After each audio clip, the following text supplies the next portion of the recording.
Nós estamos acostumados com a chuva, seja aquelas que vêm com uma frente fria ou as que vêm ao final do dia, de forma repentina, depois de um dia muito quente. Mas você sabe o que difere uma da outra?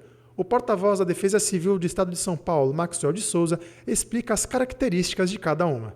A gente tem que entender que primeiro nós temos as chuvas de frente fria, que são aquelas chuvas com aproximação de massa de ar frio, que sempre vêm pelo sul do país e avançam pelo continente, avançam pelo oceano, avançam pelo litoral. Estas chuvas de frente fria, elas tendem a ser chuvas carregadas de muita umidade e que perduram durante todo o dia. São chuvas com grande volume, ou seja, ao final do dia nós temos um grande volume de chuva e elas se espalham mais durante todo o dia. Então você tem chuva desde o período da manhã até o final da tarde. O céu fica mais carregado, mais fechado, o sol já não consegue incidir tanto sobre o solo e as temperaturas tendem a não subir tanto.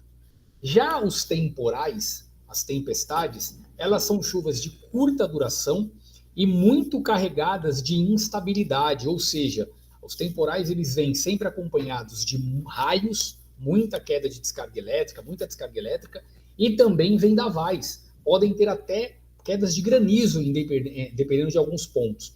Eles normalmente são formados pelas nuvens cumulonimbus, que são aquelas nuvens verticais muito densas, aquelas nuvens escuras, muito carregadas. A formação dessa chuva de temporal, né, com as nuvens cumulonimbus, elas acontecem em dias muito quentes. Por isso que elas são mais características do verão, porque o verão esquenta muito.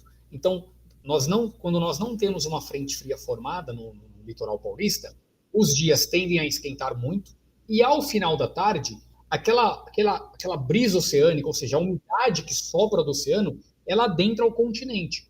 Essa umidade toda que entra no continente, que para quem está na praia é aquela brisinha, né? Olha que brisa gostosa ali, mas ela está gerando uma grande influência na atmosfera e ela está gerando nuvens carregadas.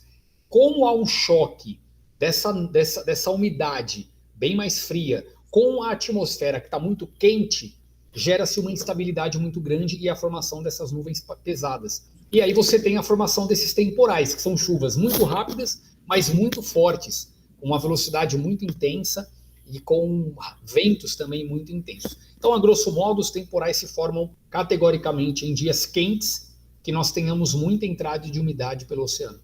A população precisa compreender os efeitos disto no cotidiano, no dia a dia, e saber sinalizar, saber perceber essa mudança na atmosfera. Então, quando nós estamos falando de chuvas de temporais, o dia normalmente amanhece com o céu aberto e com muito calor.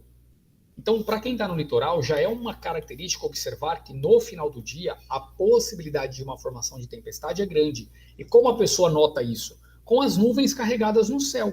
A partir das 14, 15 horas, a pessoa já começa a observar no céu a formação de nuvens muito densas, muito pesadas, e elas tendem a escurecer muito. E aí, então, já é um indicativo de que nós teremos chuva. Maxwell de Souza ressalta a importância de ficar atento com as mudanças no tempo, já que nos temporais há uma grande incidência de queda de raios na nossa região. Nas fortes chuvas do dia 18 de fevereiro deste ano, por exemplo, foram registrados mais de 10 mil raios na nossa região. Raio solo, o raio nuvem solo, esse, claro, é o mais perigoso e o que, infelizmente, todo verão acaba fazendo uma vítima no nosso litoral.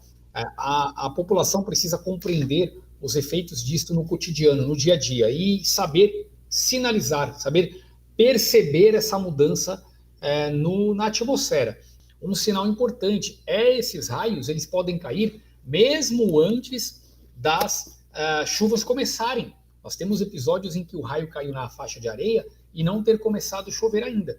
Então, perceber o céu escurecendo com muitas nuvens é hora de sair. Muitas dessas nuvens, elas sinalizam os raios pelo clarão. As pessoas começam a ver ali claridade no interior da nuvem. Isso já é o sinal de que a descarga elétrica está acontecendo. É hora de sair da faixa de areia, é hora de sair do mar e procurar um local coberto, que não é o guarda-sol, porque ele é um para-raio. Um local seguro é dentro de uma laje, embaixo de uma laje.